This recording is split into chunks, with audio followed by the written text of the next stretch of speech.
2017년 국악개론 기출문제입니다. 그러면 좀 시작을 하겠습니다. 일단 시작을 하겠습니다.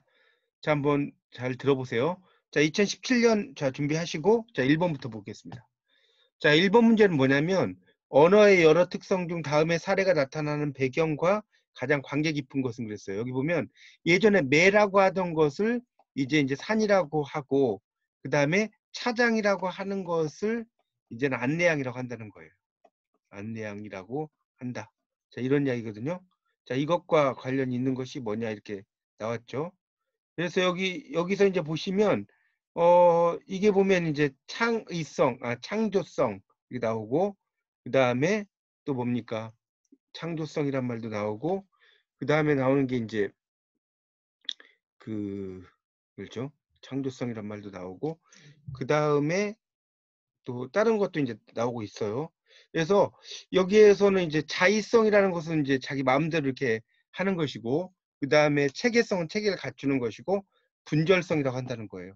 자, 이게 이제 여러분 교재 7페이지를 한번 펴보세요. 7페이지를 펴보시면 7페이지 찾아보세요. 거기에 보면 그 7페이지입니다. 지금 2017년 거.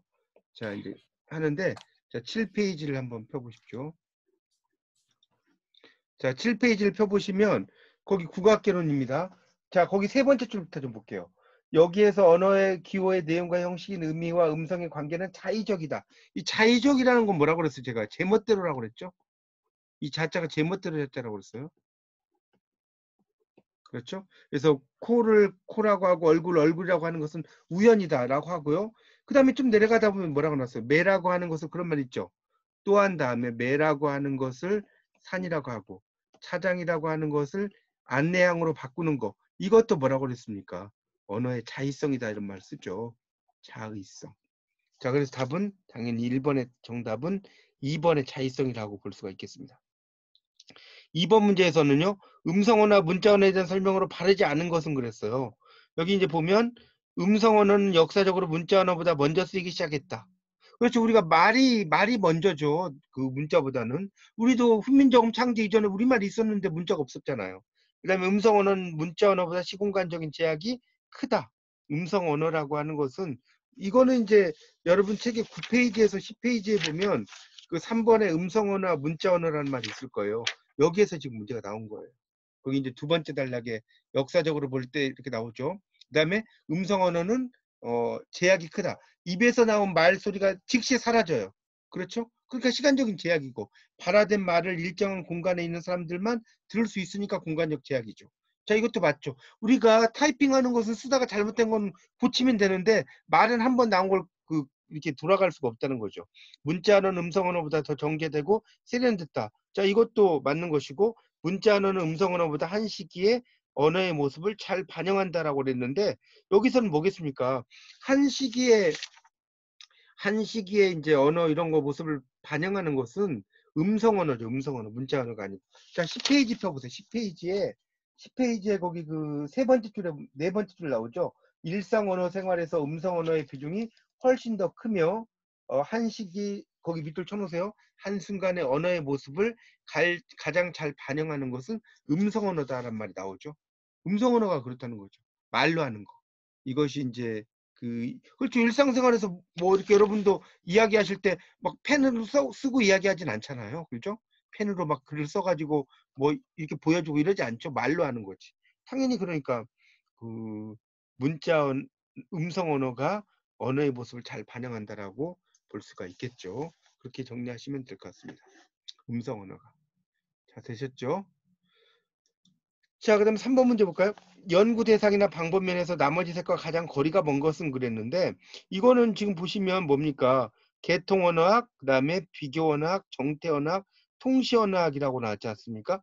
이거는 이제 14페이지에서 17페이지를 보시면 나와요. 14페이지에서 17페이지를 보시면 통시 언어학 뭐 이런 말 나오죠. 그런데 여기에서 그 3번 문제에서는 뭡니까? 3번에 나오는 정태 언어학이죠. 정태 언어학. 이 정태 언어학이라는 것은 그 변하지 않는 이런 것을 이제 이야기를 하는 거죠. 우리가 이제 여기 보면 개통론이라든가 개통론, 그 다음에 비교 언어학, 통시 언어학 이런 것들은 전부 다 뭐냐면 통시론과 관련이 있어요. 우리가 이제 언어라고 하는 것은, 자, 이것도 제가 수업할 때 이야기했는데, 이렇게 있고 이렇게 있다. 그래서 이렇게 시간적으로 흘러가는 것을 우리가 통시라고 하고, 자, 이렇게 공간적으로 흘러가는 것을 공시라고 한다. 이런 말씀 드렸죠. 이렇게 가는 거. 자, 그래서 이제 이렇게 이제 보면 우리가 이제 이 통시 언어학, 이거 시간이죠, 시간. 그 다음에 이 통시 언어학이라는 것은 다시 말하면 이제 비교 언어학이죠, 비교 언어학.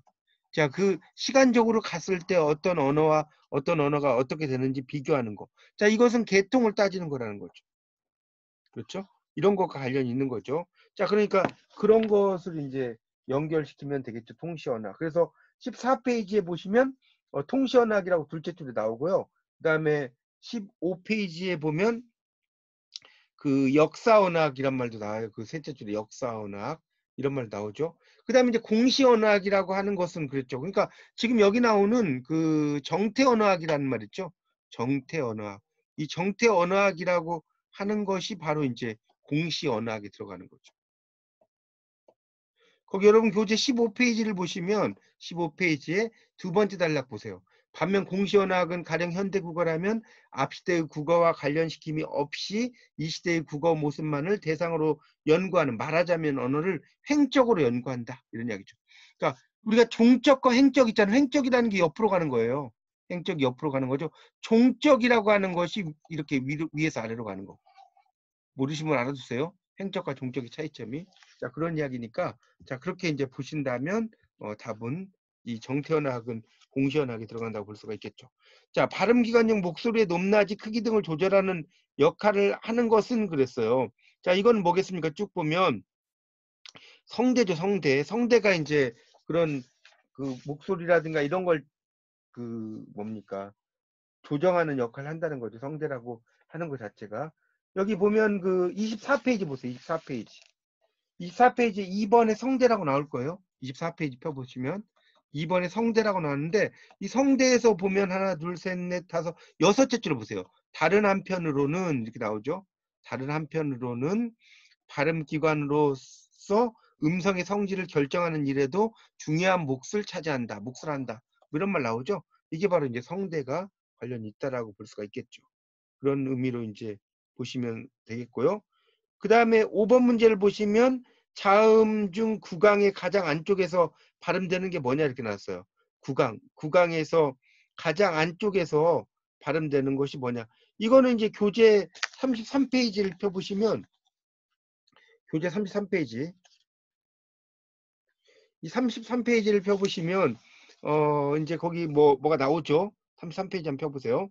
거기 이제 보면 이 자음 분류표라고 있을 거예요. 자음 분류표. 33페이지 펴보세요. 자, 자음 분류표에서 보면 구강에서 이제 양수음부터 이제 쭉 나오는데 지금 양수음은 입술 소리니까 바깥이잖아요. 양 입술 소리니까. 치조음이라는 것은 이제 좀 더 안쪽이고. 자, 경국의 영국이라고 그랬지. 입천장이 딱딱하냐, 입천장이 연하냐 그랬잖아요. 연국의 이 키읔이라고 하는 거, 기역이나 쌍기역이나 키읔이라고 이거는 제가 발음을 이렇게 하라고 했죠. 을을 붙여보라고 그랬죠. 그래서 이렇게 발음을 하면 여린 입천장. 우리가 이제 그 영국계라고 하는 거, 연국계음이라는 것은요. 이게 좀 말이 어렵잖아요. 여린 입천장 소리하고 같다고 이해하시면 됩니다. 연국계음은 뭐가 같다고요? 여린 입천장 소리입니다. 자, 그러니까 이것이 이제 발음이 가장 약한 소리니까 그렇죠? 당연히 여기서 뭐겠습니까? 안쪽에서 발음되는 것은 크가 되겠죠. 자, 그렇게 이해하시면 되겠습니다. 자, 6번 문제를 보시면 다음 중 국어에서 경음 계열 된소리가 존재하지 않는 자음 분류라고 나왔지 않습니까? 이건 뭐겠습니까? 쭉 보시면 폐세음, 마찰음, 파찰음, 유음이라고 그랬잖아요. 유음. 유음이라고 이제 이야기를 했는데 자, 여기서 이제 유음이라는 것은 흘러가는 소리, 흘러가는 소리. 그래서 여기에 보면 이제 그 경음 계열이 없는 거. 한번 보세요. 거기 보면 이제 그 파찰음, 그다음에 이제 마찰음, 그다음 파찰음이나 마찰음이나 그다음에 또 뭡니까? 이런 것들이 이제 보면 그 경음 계열이 존재하지 않는 것은 보면 유음이 있죠, 유음. 유음을 보세요, 유음. 유음은 그냥 치조음만 여기 있고요. 치조음만 있어요. 유음이라고 하는 것은 그 그 리을이라고 써진 거 있죠. 유음하고 치조음 이렇게 써져 있죠. 그런데 나머지는 이제 보면 그 뭡니까? 경구계음, 그다음에 연구계음 이런 그 것들이 이제 경음 된소리죠. 된소리. 그러니까 그 뭐랄까요? 폐쇄음, 폐쇄음. 그러니까 비읍 같은 거 보시면 폐쇄음에 뿌가 되잖아요. 뿌. 비읍은 뿌가 된다고 생각하시면 되고 마찰음은 시옷. 이옷 시옷은 쌍시옷이 있잖아요. 쌍시옷. 그렇게 생각하시면 될 것 같고요. 그다음에 파찰음 같은 경우도 지으시면 쌍지읒이 있잖아요. 그렇죠? 이해 가세요? 그 위에 이제 폐쇄음을 보면 비읍은 쌍비읍이 있단 말이에요. 그다음에 마찰음 같은 경우는 시옷 하면 쌍시옷이 있는 거고. 그다음에 파찰음 같은 경우는 지읒하면 쌍시옷이 있겠죠. 그런데 유음이라고 하는 것은 그냥 리을이잖아요. 리을을 어떻게 쌍리을 이런 거 여러분 있었어요? 쌍리을 이런 거 보셨어요? 이런 거 없잖아요. 그러니까 유음이 답이 된다라고 볼 수가 있겠죠. 자, 그다음에 그렇게 이제 그 정리를 좀 하시면 되겠고요. 그 다음 문제는 보면 뭡니까? 후설 모음끼리 짝지어진 것은 그랬어요. 후설 모음. 후설 모음이랑 혀의 뒷부분을 말해요. 후설이라는 것은 혀의 뒷부분을 이야기한다 이렇게 보시면 되겠죠. 자, 그래서 이제 혀의 뒷부분이 우, 으 이렇게 이야기를 하는데 우리가 이제 모음이라는 것은 전설 모음, 뭐 중설 모음, 후설 모음 이런 게 있다고 그랬잖아요. 모음이라는 게. 여기 보면 여러분 교재 35페이지 펴보세요. 35페이지. 35페이지를 펴보시면 모음 분류표가 있을 거예요. 모음 분류표. 자, 35페이지에 모음 분류표가 있는데 여기에 보면 이제 전설이 있고 후설이 있잖아요. 후설. 혀의 뒷부분. 여기에 다시 평순 모음과 원순 모음이 있다는 거죠. 그러니까 원순 모음은 입술 동그란 소리고 평순 모음은 입술이 네모난 소리를 이야기한다고 이해하시면 될 것 같습니다. 어쨌든 후설 쪽과 관련이 있는 걸 찾으면 될 거 아닙니까? 그럼 이 중에서 7번 문제 4번 뭐겠습니까? 우하고 의죠. 우하고 의. 이게 다 후설이잖아요. 책 보시고 계시죠? 그래서 후설 모음 중에 평순 모음과 원순 모음. 그러니까 원순 모음은 입술 동그란 소리, 평순 모음은 입술이 이제 네모난 그런 소리라고 이해하시면 되겠습니다. 자, 그렇게 정리가 될 것 같고요. 그 다음에 8번 문제 볼까요? 국어의 음소 및 변임에 대한 설명으로 바르지 않은 것은 그랬는데 자음 미음과 비읍, 자음 미음과 비읍은 의미를 분화시키는 기능을 한다. 이거는 여러분 37쪽에서 39쪽을 보면 37쪽에서 39쪽을 보면 다 나와 있어요. 거기 그 37쪽에 그 마지막 단락이 나오죠. 이러한 음소는 의미를 분화시키는 최소의 단위로 기능한다. 예를 들어서 물과 불에서 우리라고 하는 조건이 같은데도 뜻이 다른 것은 미음과 미읍의 소리의 차이이기 때문이다. 이런 말 나오잖아요. 그 다음에 라면의 리을과 다른 각각 별개의 음소로 존재한다. 자, 이 라면 이거는 그 38쪽을 보시면 나오잖아요. 38쪽에 보면 거기 3.2의 변별과 음소의 두 번째 단락에 둘째 줄에 국어에서 라면의 리을과 달의 리을은 음성학적으로 서로 다른 음가를 가지고 있다. 라면의 리을은 R이고 달의 리을은 L이다. 이런 말이죠. 근데 우리말에서는 이제 하나로 보는데 영어하고 비슷한 영어는 R과 L이 좀 다르잖아. R은 우가 있다고 생각하고 리을이고 L은 그냥 리을이잖아요. 그렇죠? 그러니까 라면, 달 이렇게 이야기할 때 그러니까 라면 같은 경우는 라면 약간 혀를 마는 거예요. 근데 달 이럴 때는 혀를 말지 않죠. 그냥 달 이렇게 이야기하는 거잖아요. 그러니까 그런 걸 이야기하는 것이고 그 다음에 뭡니까 뭡니까? 그러니까 하여튼 국어에서 라면의 리을과 탈의 리을은 다 별개 음소로 이렇게 된다고 했는데, 그러니까 이게 지금 그러니까 서로 다른 음가를 가지고 있지만 이게 별개 음소라고는 할 수가 없죠. 좀 더 읽어보면 라면의 리을은 R이고 다른 리을이다. 그렇지만 우리는 이 둘을 하나의 소리로 생각하고 의사소통을 한다. 따라서 그다음 밑줄 주세요. L과 R은 대립적이지 않으며 비변별적이며 이 둘은 각각 하나의 음소가 되지 못한다. 국어에서 L과 R은 하나의 음소인 것이다. 거기다 밑줄 쳐주세요. 국어에서는 L과 R이 하나의 음소예요. 영어에서는 L과 R이 달라요. 영어에서는 이게 다릅니다. 다른데 국어에서는 이걸 뭡니까 발음 자체를 다르게 할 수가 없다는 거죠. 그렇게 이해하시면 되겠습니다. 그런 내용이죠. 그다음에 이제 비읍은 음절 말에서 변이음의 하나인 불파음으로 실현된다. 이 비읍이라고 하는 것은, 그러니까 비읍이라고 하는 것이 거기 그 여러분 교재 39페이지에 보세요. 39페이지에. 39페이지에 보면 거기에 이제 보면 그 두 번째 단락이 나오죠. 비읍은 무성적 환경의 셋째 줄에 불, 비, 바다와 같이 무성음으로 실현돼요. 그러니까 우리가 외국인들한테 부산을 읽으라고 하면 푸산 이렇게 읽잖아요. 그런 게 이제 그런 것 때문에 그런 거죠. 무성적 환경 때문에. 근데 안부, 아버지, 일부 이럴 때는 그냥 부로 있죠. 안부할 때는 부잖아요. 아버지, 아퍼지가 아니잖아요. 일부가 아니고 일부잖아요. 그렇게 이해하시면 되겠습니다. 그리고 음절 말에선 집과 같이 불파음 이렇게 나오죠. 거기 밑줄 쳐놓으세요. 음절 말에서는 그런 말 있죠. 집과 같이 불파음. 그러니까 불파음이라는 것은 뭐냐면 깨지지 않는다는 거예요. 이 발음이 집 할 때 이 비읍 발음이 깨뜨려지지 않고 나는 소리. 이걸 이제 불파음이라고 이야기를 할 수가 있겠죠. 한 음소의 변이음들이 나타나는 위치는 서로 겹치지 않는다. 그러니까 한 음소에 이 변이음이라는 것은 겹치지 않는, 이게 이제 40페이지 보세요. 이걸 상보적 분포라고 하는데 이게 뭔 소리냐면, 자, 흙이라고 써보세요. 흙. 이게, 자, 흙이라고 하는 것에 다음에 많이 붙었어요. 그러면 발음은 흙만이죠. 그렇죠? 그 다음에 흙에다가 을이 붙었어요. 그럼 발음은 흙을이죠. 그렇죠? 흙에다가 도가 붙었어요. 그러면 발음은 흑도리, 흑도. 뭐 이런 식으로 발음되죠? 이렇게 발음이 된단 말이에요. 그러니까 이렇게 발음이 될 때는 이렇게 발음이 안 되는 거예요. 그렇죠? 이런 걸 우리가 뭐라고 하냐면 상보적 분포라고 합니다.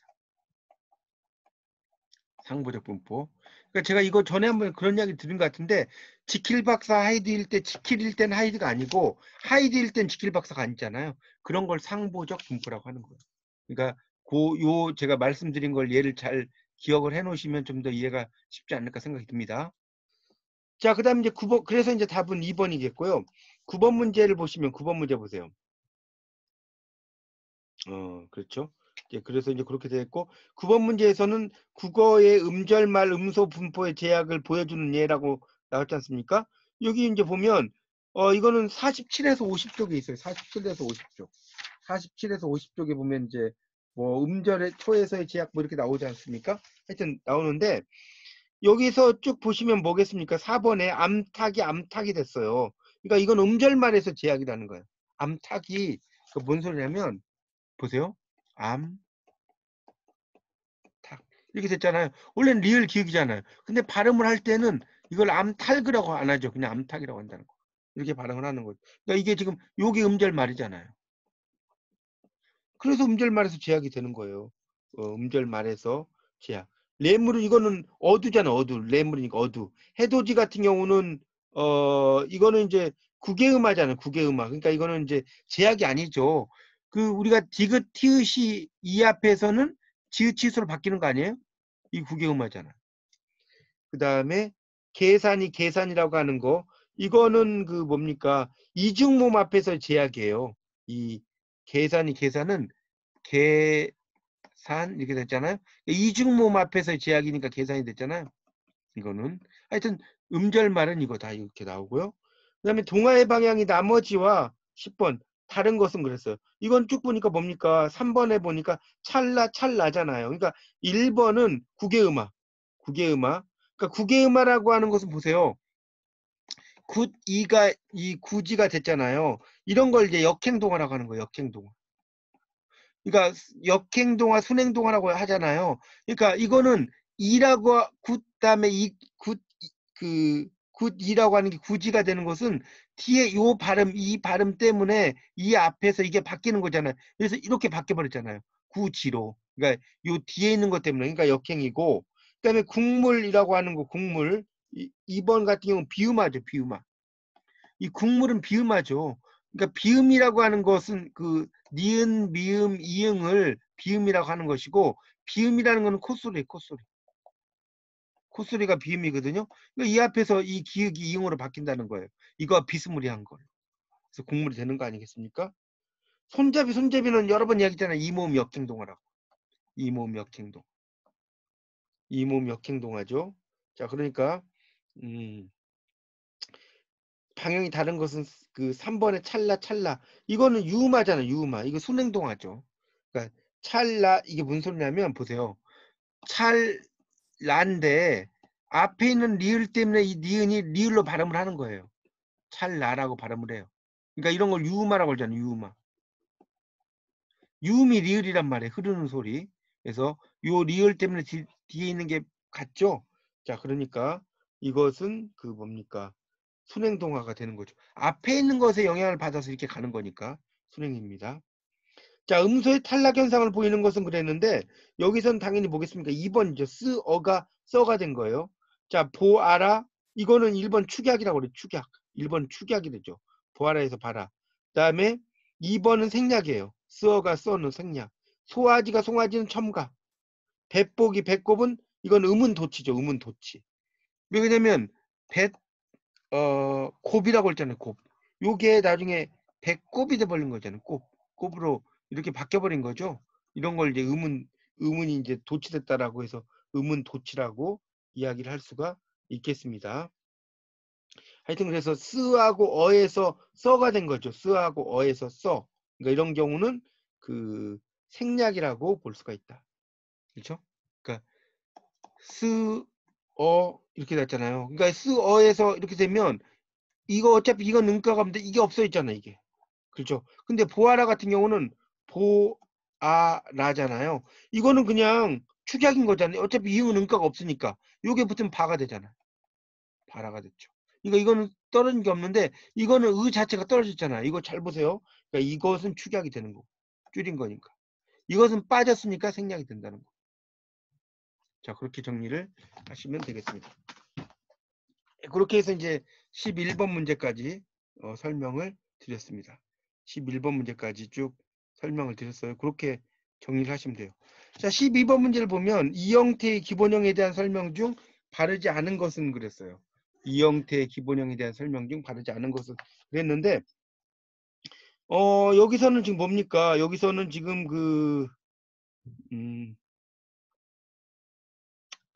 여기서는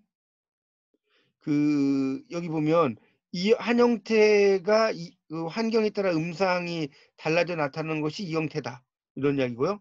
그 다음에 뭡니까? 한 형태, 이 형태끼리는 나타나는 현상이 겹치지 않는다.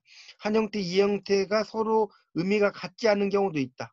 그 다음에 기본형을 정할 때 이 형태들 중 어느 하나를 임의로 선택하는 수도 있다. 자, 이게 이제 교재 64에서 65쪽에 나와요. 64, 65. 64, 65쪽에 보면 이 형태라고 나오거든요. 거기서 이제 문제가 나온 거거든요. 그래서 여기 이제 보면, 그러니까 한 형태소의 이 형태가 되게 한 조건은 의미의 동일성과 상보적 분포예요. 그러니까 한 형태의 이 형태가 의미가 같지 않을 수가 없다는 거예요. 근데 여기서 같지 않은 경우도 있다라고 3번에 나왔잖아요. 같지 않은 경우도 있다라고 나왔는데 같지 않은 경우도 있다는 틀린 거죠. 같지 않을 수 없다는 거예요. 그런 이야기죠. 그러니까 여기 지금 이 형태를 가지고 흙을 아까도 말씀드렸지만 나왔죠. 흙으로 해서는 흙으로 발음되고 흙도 흙바람에서 흙으로 발음되고 흙먼지에서는 흙으로 발음된다. 그래서 이처럼 한 형태소가 주위의 환경에 따라 음성을 달리하는 일을 교체 또는 변이라고 한다. 그리고 교체에 의해서 달라진 그런 한 형태소의 여러 모양을 이 형태라고 한다. 이렇게 나왔고요. 상부적 분포란 말씀도 드렸고요. 오른쪽에 이제 보세요. 그래서 흙의 경우를 보면 모음 앞에서는 흙, 뭐 어쩌고저쩌고 나오죠? 이들 세 가지 형태는 모두 토라는 의미를 가진다. 한 형태소란 이처럼 같은 의미를 가지면서 상보적 분포를 보인다. 거기다 밑줄 좀 펴놓으세요. 65쪽에 넷째 줄에. 한 형태소란 이처럼 같은 의미를 가지면서 상보적 분포를 가진다. 자, 그러니까 그게 이제 이 형태라는 거죠. 그러니까 여기 나온 것처럼 같지 않은 경우도 있단 아니라는 거죠.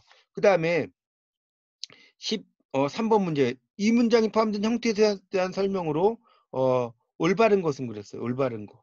이렇게 나왔죠, 문제가. 그러면 여기 보시면 가을과 되는 모두 자리병태소다 그랬어요. 가을은 자리병태소고 되는 의존형태소예요. 우리가 어가는 의존형태소거든요. 마당과 피는 모두 의존형태소다 그랬는데 마당은 자리병태소고 피는 의존형태소죠. 왜냐면 피는 어간이거든요. 어간은 의존형태소예요. 여러분 헷갈리지 마세요. 어간은 의존형태소. 의존형태소고 그 다음에 대와 나는 모두 자립형태소라고 하는 대와 나는 모두 의존형태소예요. 이게 왜 그러냐면 이 대라든가 나라는 건 단독으로 쓸 수가 없잖아요. 의존형태소죠. 자, 그렇게 볼 수 있죠. 그 4번에 피, 어따는 모두 의존형태소다. 이건 맞죠. 그 답은 4번이 되겠네요. 이건 다 그 의존적으로 됐다는 것이고, 이 문장이 포함된 형태소에 관한 설명을 올바른 것은 그랬어요. 여기 보면 가을, 돼, 피는 모두 어휘 형태소다 그랬어요. 어휘 형태소다. 그래서 이 되라고 하는 것은 어휘 형태소, 니는 문법 형태소다 이렇게 이야기했죠. 여러분이니까 여기서 지금 문제는 이게 무슨 형태소인지를 잘 보라는 거예요. 65쪽하고 66쪽에 보면 자립 형태소와 의존 형태소, 어휘 형태소와 문법 형태소가 다 나옵니다. 그래서 형태소라고 하는 것은 혼자서 쓸 수가 없다는 거죠. 그렇죠. 물론 혼자 쓸 수 있는 것도 있지만 하여튼 흙, 코, 얼굴, 나무 등은 독자적으로 단어가 된 형태소고 어느, 무슨 이런 것도 마찬가지죠. 이렇게 독자적으로 되는 건 자립이고 자 이와 달리 읽어라, 읽은, 읽으니, 읽고 뭐 이렇게 나오죠. 그러니까 의존 형태소라는 거예요. 어간, 어미 다 의존 형태소다. 어휘 형태소라고 하는 것은 여기 나왔죠. 자 뒤로 넘겨보세요. 많다 66쪽 많다 많으니 많고를 예를 들면 어감 많은 다라는 실질적인 의미를 가지고 있어요. 다 은이는 그런 게 없어요. 그렇죠? 그래서 많이라는 게 어휘 형태소고 은이 고는 문법 형태소다 이런 이야기를 써놓은 겁니다. 그러니까 하여튼 그런 이야기죠. 그래서 피였다는 모두 이게 피가 어휘 형태소고 엇과 다는 문법이라는 거죠. 대피는 모두 문법 형태소다. 대와 피는 모두 어휘 형태소죠. 어휘 형태. 왜 그러냐면 의미를 가지고 있으면 그 어휘 형태소. 그러니까 쉽게 말하면 어간 같은 경우는 의존 형태소이면서도 어휘 형태소가 되는 거예요. 그렇게 이해하시면 됩니다. 의존 형태소이면서 어휘 형태소가 되는 거죠. 자, 그러니까 당연히 답은 뭐겠습니까? 이 중에서 1번이 가을과 대와 피는 모두 어휘 형태소다 이런 거고요. 15번 단어를 이거는 뭐 여러분 이야기했지만 하나의 단어라 하기 어려운 거. 그러니까 형태소를 이야기하는 거죠. 형태소. 그러면 하늘 나눌 수 없죠? 나팔 꽃은 나눌 수 있잖아요. 나팔과 꽃으로. 나팔 꽃. 이렇게 나팔 그래서 하나의 단어라고 하기 어려운 예라고 그랬어요. 하나의 단어라고. 웃음이라고 하는 것, 읽어라라고 하는 거. 그러니까 나팔은 나팔과 꽃이라는 두 개의 자리 형식을 나누고 웃음이라고 하는 것은 웃음, 그다음에 읽어라.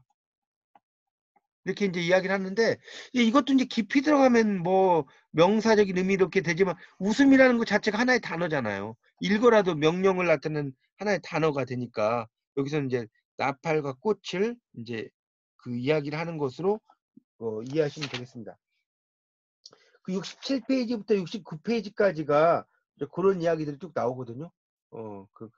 그래서 이제 거기 보면 그렇죠. 하여튼 그런 내용으로 볼 수가 있습니다. 그렇게 좀 정리를 좀 하시면 될 것 같고 자, 그 다음에 16번 문제 볼까요? 16번. 자, 16번 문제 보시죠. 전미사가 결합된 거 이건 아주 쉬운 문제죠. 맨몸, 맨이라는 거는 접두사, 풋도 접두사, 빛도 접두사, 자랑스럽다 이게 전미사네요. 그러니까 당연히 4번이고 뭐 17번 국어의 체언에 대한 설명으로 바르지 않은 것은 그랬는데 체언은 명사, 형용사, 수사잖아요. 체언은 명사, 형용사, 수사입니다. 그러니까 여기서 이제 보시면 명사는 다양한 격조사와 결합할 수 있다. 이렇게 이야기가 됐고요. 그 다음에 문장 안에서 자립적으로 쓰이지 못하는 명사도 있다. 자, 그렇죠. 자립적으로 대명사는 상황 의존성을 나타낸다. 이것도 맞아요. 수사는 관용어의 꾸밈을 가장 자유롭게 받을 수 있는 체언이다. 관용어의 꾸밈을 받는 일이 명사에서처럼 자유롭지 못하다예요. 이거는 74에서 76쪽을 펴보세요. 74에서 76쪽을 보시면 거기 이제 명사 이렇게 나왔고요. 그 다음에 이제 대명사 수사 이렇게 나오죠. 수사 나옵니다. 그래서 거기 2번에 대명사와 수사가 나오고 그 다음에 76페이지 펴보세요. 76페이지에 보면 그 두 번째 단락에 수사는 사물의 수요나 차례를 가리키는 단어다. 수사 역시 체언이기 때문에 조사가 결합될 수 있고 관용어의 수식을 받을 수 있다. 그러나 수사는 관용어의 꾸밈을 받는 일이 거기 밑줄 치라고 했었죠. 명사처럼 자유롭지 못하다. 교실에서는 웃는 아홉이 있다. 안 된다는 거죠. 부지런한 200이 필요해도 안 된다는 거죠. 제가 이야기했죠. 이렇게 되는 것은 비문 표시다. 문장이 아니다. 어학에서. 비문 표시라고 그랬어요. 자, 그러니까 안 된다는 거죠. 자, 그 다음에 18번. 다음 중 동사 형사의 공통점이 아닌 것은 그랬는데 어형 변화를 한다. 가변어. 변화니까 맞죠. 서술 역할도 맞죠. 그렇죠? 현재 관형사형 어미로 는을 취한다도 틀렸어. 이거는. 왜 틀렸냐? 한번 볼까요? 이거는 이렇게 해보면 돼요. 한번 볼까요? 우리가 형용사하고 동사를 보면 자, 동사를 한번 이렇게 써보세요. 먹다가 있어요. 먹다. 높다가 있어요. 그러면 이걸 써보세요. 먹는다 되잖아요. 오케이. 되죠? 근데 높는다? 안 되잖아요. 자, 이렇게 하면 끝난 거 아닙니까? 그러니까 당연히 안 되는 거죠. 이거는. 그 다음에 그렇게 정리를 하시면 될 것 같고요. 부사의 수식을 받을 수 있다. 부사의 수식을 받을 수 있다. 그렇죠. 뭐 매우 뭐 빠른 뭐 잘 먹는다 이렇게 다 되잖아요. 그 다음에 밑줄친 부분이 격조사인 것은 이름을 연필로 이렇게 썼잖아요. 이건 부사격 조사예요. 부사격 조사. 이 도구격이라고도 하고요. 수달과 너구리라고 했으니까 접속조사. 합격 많이 이거는 이제 보조사. 보조조사죠. 그 다음에 철수도 학교에 오지 않는다. 이것도 보조. 그러니까 격조사인 것은 뭐냐 이렇게 나왔지 않습니까? 격조사인 것. 격조사인 것을 이제 그 찾으라고 그랬어요. 그러니까 이거는 당연히 뭐겠어요. 지금 뭡니까? 1번이 이제 답이 되겠죠. 1번이. 부사격조사는 격조사고 접속조사 그다음에 그 이런 것들 다 그 격조사에 속하지 않는 것들이거든요. 그러니까 부사격조사 1번이 부사격조사고 2번은 접속조사 3번과 4번은 보조조사. 보조조사. 여기 쓰면 되는데 이 부사격조사는 격조사죠. 뭐 이름 자체가 부사격조사잖아요. 격을 나타내는 거니까. 답은 1번이고 20번 한 문장을 한 단어에 대응되는 절로 바꿔 다른 문장에 내포시키는 이런 것을 뭐라고 하느냐 그랬죠? 자 당연히 뭐예요? 전성어미라고 그러죠. 전성어미. 이거는 86에서 88쪽이에요. 86에서 88. 86쪽 펴보세요. 거기 보면 전성어미라고 나왔죠? 4번의 그 도표에 보면 명사형어미, 관형사형어미, 부사형어미 이런 걸 전성어미라고 하는 거예요. 전성어미. 전성어미를 이야기하는 거죠. 명사형, 관형사형, 그다음에 부사형. 그러니까 뭐 이런 거죠. 예를 들어 보다라고 하면 보다. 보다라는 걸 써보세요. 전성어미로 이제 보면 자 명사형 이렇게 하면 뭐겠어요? 뭐 보기 되겠죠. 그다음에 관형사형 보는 그렇죠? 부사형 보게 이렇게 쓸 수 있겠죠. 자 이렇게 이제 바뀔 수가 있는 거죠. 자 이렇게 정리가 되겠죠. 그래서 그런 맥락으로 이제 보시면 20번의 답은 뭡니까? 그 전성어미가 정답이 된다라고 볼 수가 있겠습니다. 지금 뭡니까? 1번부터 쭉 해가지고 20번까지 이제 쭉 문제를 한번 풀어봤어요. 20번까지 문제를 쭉 이제 풀어봤는데 여러분이 이제 지금 현재는 지금 이제 기존에는 35문제 곱하기 2는 70점이었어요. 기말이 올해 2학기부터는 25문제 곱하기 2는 50점이에요. 그러니까 여러분이 방송 들으면 20점이죠. 그 다음에 또 뭡니까? 리포트 쓰면 30점이죠. 여기서 거의 뭐 한 48점에서 50점 나오겠죠. 그러면 기말이 50점 만점에서 한 12점에서 14점만 맞아도 과락은 안 돼요. 방송을 보면 20점을 주니까. 그러니까 정말 공부하기가 너무 쉬워졌어요. 예전보다. 쉬워졌기 때문에 여러분이 지금은 과락이 되느냐 안 되느냐 이런 것은 별로 중요한 게 아니고요. 여러분 충분히 공부를 하실 수가 있다는 겁니다.